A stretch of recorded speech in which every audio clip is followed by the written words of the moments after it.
Good afternoon and welcome to this episode of ThinkTank Thursday. I'm Candy Kelly and I'm excited to be your host for this week. Before we jump in, I have to give some love to my 2023 Think Tank sponsors. Thank you to Simnox, Redemption Plus, Roller Software, Delta Strike, and Betson. Today's guest is part of the parent company of Betson, H. Betty Industries. And so we'll jump into that in just a second. As you know, on Thursdays, Trainertainment likes to take a little bit of time away from all the doing that needs to be done in operations and spend a little bit of time thinking about how we can grow ourselves, how we can grow our others, how we can grow our business. And so today we are going to do that with Eve Cortes. Eve Cortes is a guest for today. She has over 20 years of human resource experience, and most recently, she's the head senior corporate HR director for H. Betty Industries, which is the parent company for Betson. But beyond that, she is also on her weekends and her evening times, she spends her time helping to grow others through the pathway of life coaching. And she has learned that her experience in HR, her education, her certification, all the things that she has found, and then her own journey has led her to her true passion of helping others grow themselves and finding themselves in their most powerful, their most authentic, and their most free self. And so we're going to jump into a conversation with her. But first, I got to tell you, she is a certified professional coach.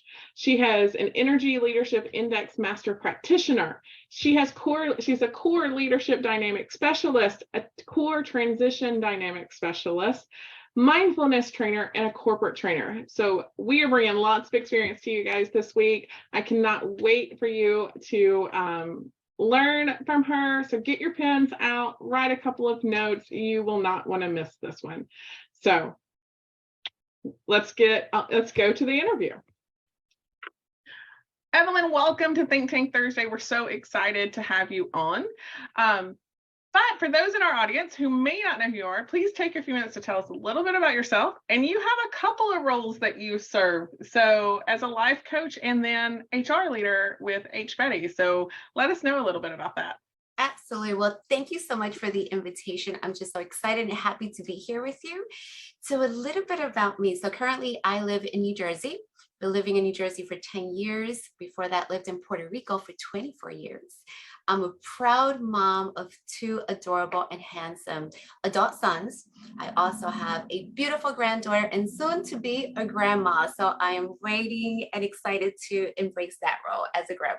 Congratulations. Yeah, thank you. Thank you so much. So a little bit about me, I could say from a very early age, I just loved helping people. It just became very meaningful and fulfillment. It really was satisfying for me. I do believe the universe, I don't believe in coincidence. So I do believe the universe just opened the doors for me in the HR field. And that was where I served the most across the board, people and then businesses. So I've been in the HR field for over 20 years. Currently, I'm the head of HR, senior HR director for H. Betty Industries, the parent company for Betson Enterprise and the Imperial International. And I oversee all the core disciplines of HR, from recruiting to staffing, selection, benefits, and learning and development. But my true passion, and that's another hat, as you said, that I have, it's coaching. I am passionate about coaching, really helping people identify their true self, their leadership style, so they could be effective and confident leaders. That's my passion. Well, it takes someone who really believes in their passion to want to do multiple full-time jobs at the same time. So what called you to life coaching? Really good question. What caused me was my own transition. So at that time, my life was falling apart. I was going through a divorce, and I would say I felt that everything was just crumbling in front of me. I was dealing with a lot of stress, anxiety, and depression, because I was dealing with the depression. I was a functional depressed individual. And I was really good at hiding it from everyone. So to the external world, I had it all together. I was strong and confident, but internally, I just felt empty, confused, and lost. I was dealing with how do I keep it together and for myself. And then that's when I started asking all the questions. Well, who am I? Like, who's Evelyn? And what are my values and what do I stand for? And I started a self-discovery journey. And I did it all. I read tons of books, attended seminars, webinars, met with a therapist, and did the energy healing through Reiki and acupuncture. I mean, I did it all, but it wasn't until I hired a coach that it all came together. And through my journey and the roadmap that I went through, that's where it was confirmed. The gift that I had of serving was best suited for coaching because that was my true calling. As I said, I am passionate, really passionate, helping business women identify their true authentic self so they could live a meaningful and joyful life. And again, that I do feel that it is a calling, Candy. Um, of all the experiences that you went through, like which one was the most interesting when you were trying all the different things to find? Which one was the most interesting? You said acupuncture, you said Reiki, so I think they all had like their benefits. I learned from each and every one. Books that I read that today I still quote them. The Reiki session that I learned about then the chakras and the energy. My own coaching model that talks about energy. Everything is energy, and the way we show up is energy. So how we present ourselves, right? It's so important to use then these. For me, it was different type of modalities that I brought it all together, and that's why I introduced my clients. It's like, how do we bring everything together? So I can't say like there was one better than the other one. I use a little bit of all of them, and they all have been impactful in my life. And that's what I share with my clients as well. awesome. Your coaching on your website is called Powerful, Authentic, and Free. And so I just wondered if you could take a few minutes and tell us what each one of those words really means to you. Oh, I love the question. So powerful, authentic, free. I call it PAF, the PAF process. And the PAF process consists of a self-discovery journey. And I take the individual to reconnecting with themselves, identifying their strengths and their values, and then we help them then identify their leadership style. And it's a roadmap. It's a 7-step roadmap to personal and professional transformation. So when I think about powerful for this particular program, and I work for businesswomen, powerful is a true, strong sense of self. Someone who's assertive, confident, and is able to influence others in a positive way, and is able then to inspire others to action. That's powerful. Authentic, now you know your values, you understand your strengths, then now there is a true alignment with what you say, how you behave, and the actions you take. You embrace your true self. And when I say it's understanding that we're all imperfect, but we're perfectly imperfect. And there is that true alignment. And that is that authentic self where you're open and you're transparent, and you're honest, but at the same time, being very compassionate and having empathy. Awesome. And the last one, which is free, which I absolutely love. Now you're free. You've broken those chains of limiting belief, the self-doubt, the limitations, and now you're able to make conscious choices. Life is about making choices, but are you conscious, making conscious choices and understanding that it's not based on external circumstances or external factors, right? How I should show up. It's more of I've removed my mask and I am making conscious choices to impact then my life and those around me. So you become powerful, authentic, and free. That's beautiful. Thank you. You've made reference to, in some form of reconnecting to yourself.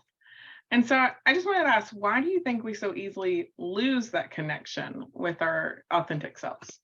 Yeah, it's a great question. And there's many reasons. It's as we grow up, we start creating then our belief system as what we're told by our parents or at school or in events. And we start creating these stories, and these stories have meaning for us. And we believe that it's a fact. And it could be, well, I'm not smart enough and this is what I need to do, or I need my bachelor's degree to be successful, so those are the stories that we've created. And we enter society, and then we believe that society expects us to show a certain way. So we keep then creating this persona, and we start wearing masks. It's funny because part of my coaching, right, I wear this, like we start wearing different masks, right? We wear a mask for work, We wear a mask then when we go to every different type of activities, because we create this persona as how we think we should show up for people. But when we start uncovering the layers and connecting with that true self, we start then reframing the story, that narrative, that old story, and understanding that they're not facts, they're interpretations of what we believe they are. And now we question and we become skeptical to our own facts. And then we break them apart. And that's where we say, no, this is me. And it is a journey. I think it's really interesting. It's about like it starts almost from the beginning where we show up in different ways. Absolutely. Now your coaching focuses, and you said this earlier, your passion is business women and helping them be more authentic and all of that. So can you share your thoughts about today's view of this never attainable, always talked about work-life balance? Yes. Oh, and we talk about it so much during my coaching, and then also different types of workshops that I offer. So the term, when we think about work-life balance, the term has evolved tremendously over the year, and especially during COVID. So it's a very complex, like a multidimensional issue. So I'm going to simplify it when it comes to my understanding. So work-life balance, there is that suggestion that there is that separation between work-life and personal balance. But as we know, especially during COVID, they're intertwined, right? We saw it during COVID, business women on Zoom, on calls, but the children in the background. So it is intertwined. So it's very challenging to separate both. So when I work with my clients, I introduce the term work-life integration. Work-life integration. So I speak to women and we dial down to what is important to their lives, like your life, like everyone is different. What is important? What are your values? And then we start developing strategies so we can have an alignment with personal and professional life. And that could be through establishing personal boundaries and work boundaries, example, boundaries around the hours. How to delegate. As business women, there's so much, but we need to learn how to delegate. So I teach them then how to delegate, specific skills on how to. And also, how do we then incorporate different strategies to make sure that we promote well-being? And that could be, I work with mindfulness as well. So how do we create then these mindfulness moments of just relaxation, breathing, meditation, self-love? I always say you cannot give what you don't have. So we have to put our oxygen mask first. So we need to take care of ourselves. So we incorporate all those strategies and coping skills in the process. Got it. Yeah, for me, work-life balance, it's like this term means that I'm supposed to spend equal time on both, and that's never the case. So I actually like to think of it in more seasons. Like, I travel with train entertainment for different things. So there are some seasons where work just has more of my hours, and that's fine. And then there's some seasons where, like summertime, my kids are not in school, so I have to play like the summer camp thing and get, that Jenga of summer camps. And so I'm more with my kids in the summer than I am at other times. But for me, it's like being present where my feet are and looking at it as a whole, instead of like in a moment of time, you can feel or look really unbalanced. Like if I work until 8:00 one night, well, that's really unbalanced because I may not have had dinner with my kids or whatever. But if you look at the whole that I take off then that Friday to go do after this interview, I'm going to do the Easter egg hunt at my kids' school and then come back and work. And so I may work a little bit later. And so it's like, it can't be 50. I think this idea that's 50%, it can't be 50% all the time.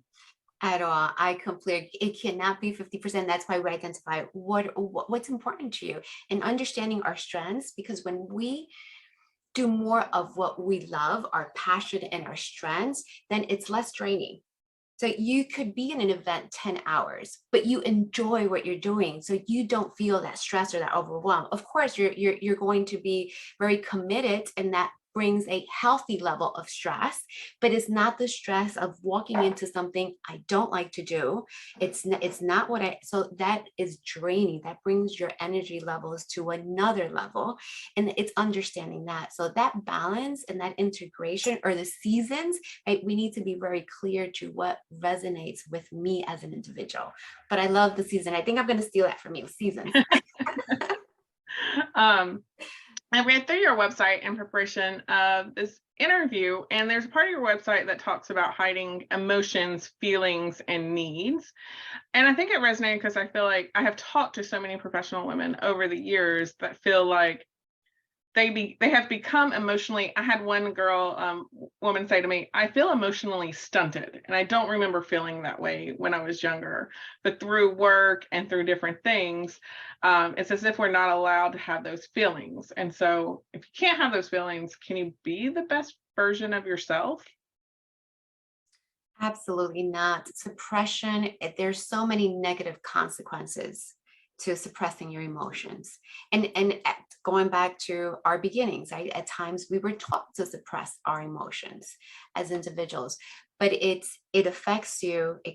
Gives you, you could go into a stress spiral, um, even burnout, anxiety. It affects you physically as well, and it doesn't put you in the right space to create and build and nurture good relationships, whether personal or professional. Because at times, if you're suppressing, you're hiding, and we're not being authentic. And people see that. So that authentic self that really connects and attracts, if you're a business leader, if you're a salesperson, you're trying to connect with that client, there's something that's off. And we really connect through energy. So you're not showing up for yourself positively. So it affects you as an individual and personally, but it also affects those relationships around you. So we have to start embracing our emotions, and then being true to themselves, and again, learning different types of coping skills. So we don't shy away from dealing with the emotions. That's basically what we're taught. And there's also this image that we have to live a happy life every day.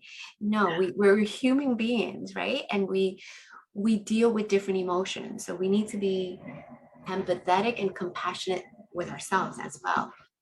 And you said you're a mom too. So I have two girls. I have an 11-year-old and a 5-year-old.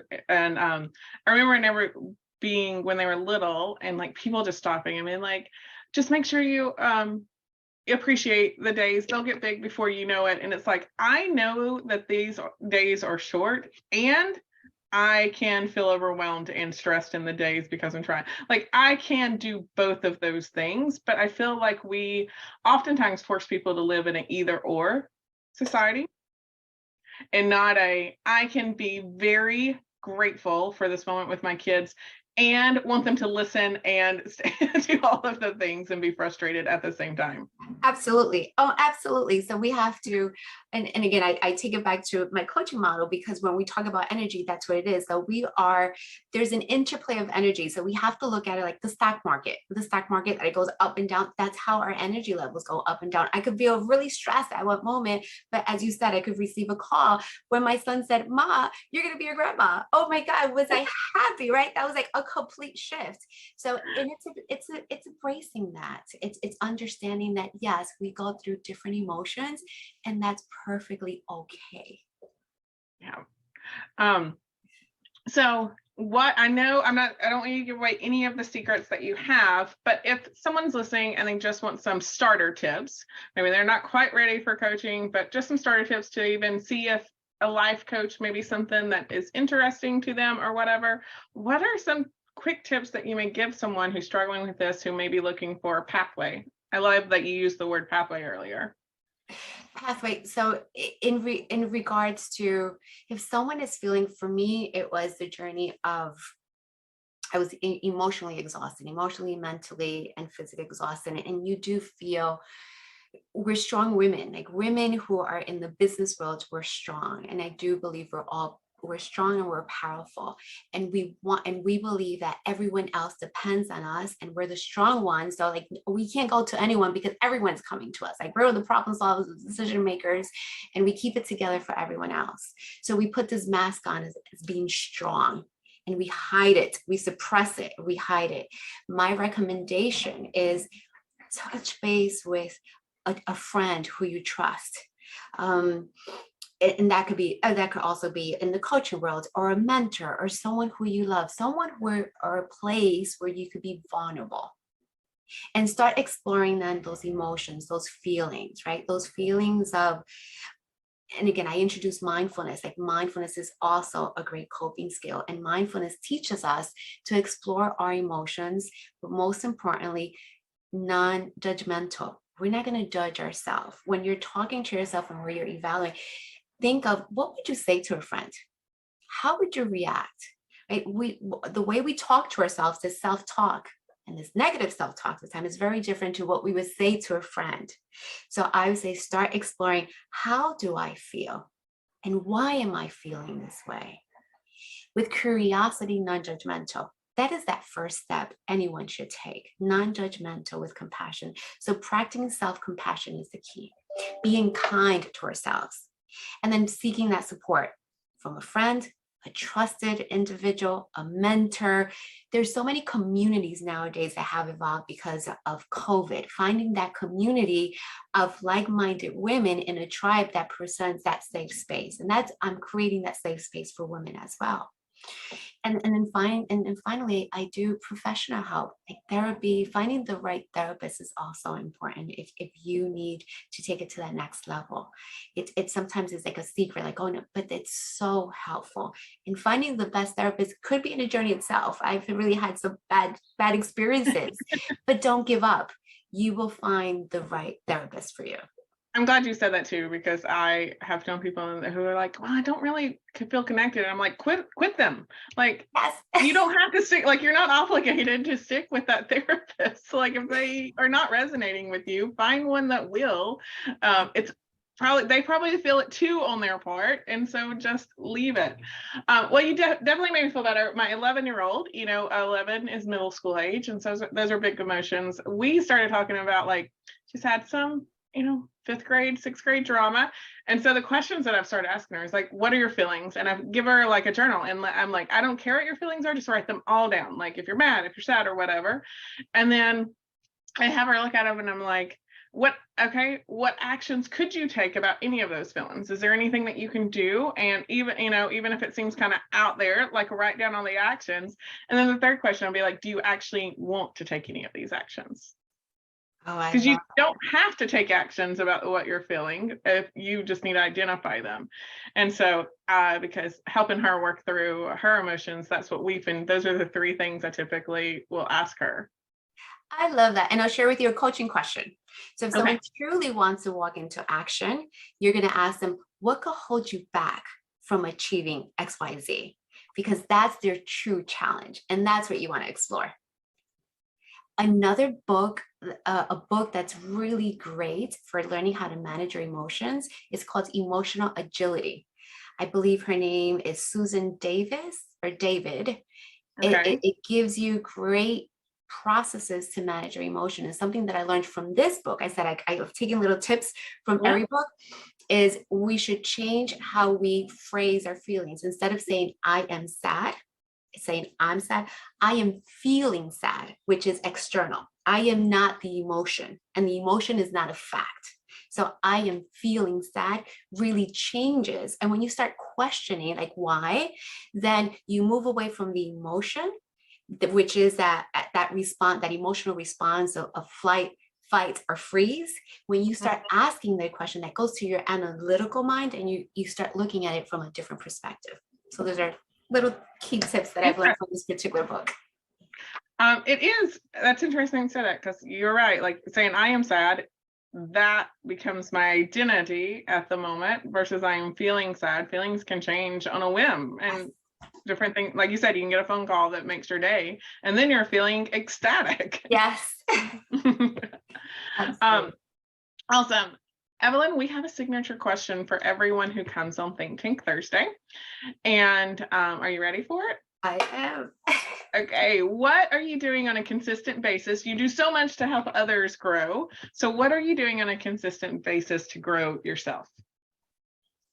That's a really good question. There's a phrase in the coaching world that says you cannot take a client where you haven't been yourself. So I do teach people how to continue to grow. So and I think I've in the last probably 15 years, I've developed just so many strategies. I'm a lifelong learner. I love to learn. I love reading. I attend workshops, certifications. My next certification is on meditation and mindfulness teacher. So I seek those particular certifications that's going to add value to my clients. So it's I'm teaching, and the more I'm learning, and the more you teach, you learn yourself. So by reading books, attending workshops, seminars, but also developing, which is key, a growth mindset. And it's what we were talking about at the beginning, is looking for those challenges, coming out of my comfort zone, because that's when you learn the best. And I've learned also through this growth mindset, walk into things that you don't know and be ready to make mistakes and to fail. Those are our biggest lessons. And I've learned to walk into areas that are completely out of my comfort zone. So if you would have spoken to me 20 years ago, I was one of the shyest individuals you would ever speak to. So little by little, I've been coming out of my comfort zone, that today I'm in front of an audience of 100, 300 people talking at times. I would never have imagined that would happen, but it's getting out of your comfort zone. I think that has been key for me. I actually sometimes say there's no growth in the comfort. There's no growth in the comfort. Exactly. There is no growth in the comfort. And we also need to understand that it is a journey. There's no destination. So it's continuous. Like once you grow, okay, in one area, what is that next challenge? And what is that next challenge? So it is a journey. I am sure Brittany will be interested in your meditation seminar after you go. She had us read 10% happier. We're in a group, colleague group together, and she had us read 10% happier, which is about like just small snippets of meditation. I love that. I love that. All right. I'm sure people will be very interested and maybe wanting to connect with you. So where can people find you if they want to learn more or connect with you or check out your website or any of those things? Absolutely. So they could find me on Instagram, Facebook, and my sales page, which is Eve Cortes Coaching. So Eve Cortes Coaching, that's my handle for Instagram and Facebook. And then my sales page would be evecortescoaching.com. And they could also find me on LinkedIn under Eve Cortes. Awesome. Well, I'm sure you'll have some people reaching out. Thank you for spending your time with us today. We are so appreciative of it. Oh, it was my pleasure. It was a really pleasure to be here with you, Candy. Thank you so much for the invite again. Awesome. Thanks. Okay. Thank you to everyone for spending time with us this Thursday. Was Eve not fantastic? There's so much that we can all learn from her about how to find our own powerful, authentic, and free self. So I hope all of you go and connect with her, follow her on Instagram, Facebook, or connect with her on LinkedIn, or check out our website. Thank you again to my 2023 Think Tank sponsors. We could not be bringing these episodes to you every week if it wasn't for their sponsor and support of Think Tank Thursday. If you have an idea for Think Tank Thursday, if you want to be a guest on Think Tank Thursday, or if you want to sponsor Think Tank Thursday, you can feel free to email me, candy@trainentertainment.net, and we will talk about whatever ideas that you may have.